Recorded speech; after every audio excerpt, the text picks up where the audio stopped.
লেহেঙ্গা পরে এখানে নাচানাচি করলে তো আসলে হয়। ভাইয়া যখন বলছিল আমি রবীন্দ্রনাথের গল্পই করিনি, আমি খুব অবাক হচ্ছিলাম। এখনো কষ্টের জায়গাটাতে যাইতে পারি নাই। সবাই যে আমাকে গল্প নিয়ে জিজ্ঞেস করতেছে, গল্প কিন্তু গল্পের জায়গায় এখনো। বলে যে ভাইয়া বুড়ো বয়সে এসে আমাদের কাজ হচ্ছে।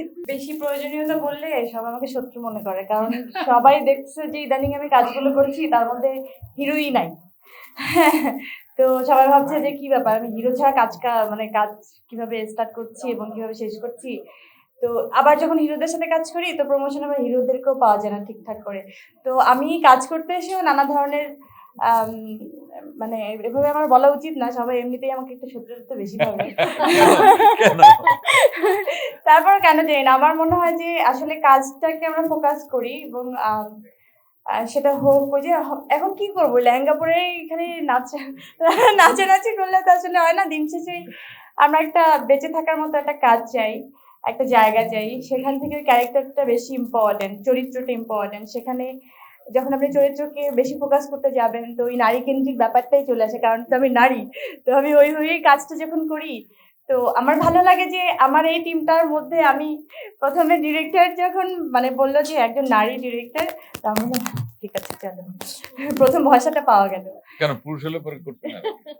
না বললো যে তুলনামূলকভাবে তো অনেক কম হচ্ছে, তাই না? এবং রবীন্দ্রনাথের ভাইয়া যখন বলছিল আমি রবীন্দ্রনাথের গল্পই করিনি, আমি খুব অবাক হচ্ছিলাম।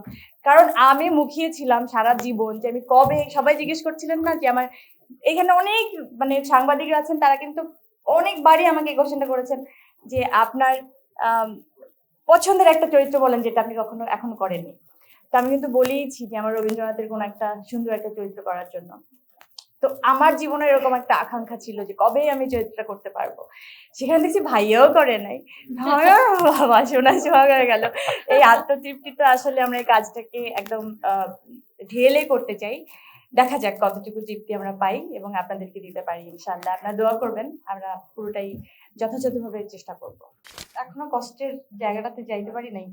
যাচ্ছি, শুটিংয়ে যাই, তারপর দেখি কি হয়। সবাই যে আমাকে গল্প নিয়ে জিজ্ঞেস করতেছে, গল্প কিন্তু গল্পের জায়গায় এখনো ঠিকঠাক হবে বলছে।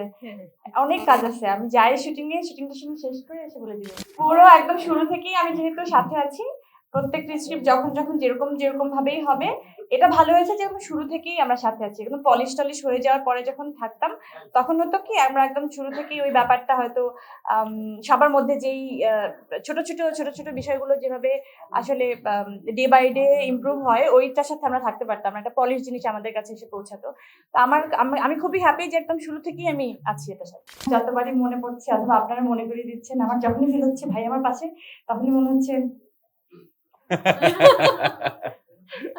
না তখন আমি কি বলবো। হ্যাঁ, আমার সাথে কি হচ্ছে, আমি লিফটে উঠতে আপনারা দেখছিলেন যে হাসাহাসি করছিলাম, আমরা খুবই মজা করতে করতেই আফসোসের একটা কথা বলছিলাম যে একটা যুগ পার হয়ে যাচ্ছে একদম হয় না, লাইনটাই বললাম যে ভাইয়া বুড়ো বয়সে এসে আমাদের কাজ হচ্ছে। তো ভাই আমাদেরকে তাকালে না আমার জন্য বলছি, এটা আমি আমাকে বলছো যে ওর বুড়া বয়সে নাকি আমরা একসাথে। আমি বললাম না আমি বুড়া। না আসলে হয় না যে ওই টিনেজ বয়সটা তো আসলে আমরা সবাই পার করে আসছি। এখনো আমি জানি না মনের মধ্যে টিনেজ থাকলে কি হবে, আসলে আমরা একটু বয়সের মধ্যে দিয়ে যাচ্ছি, যেতে হচ্ছে, যাব।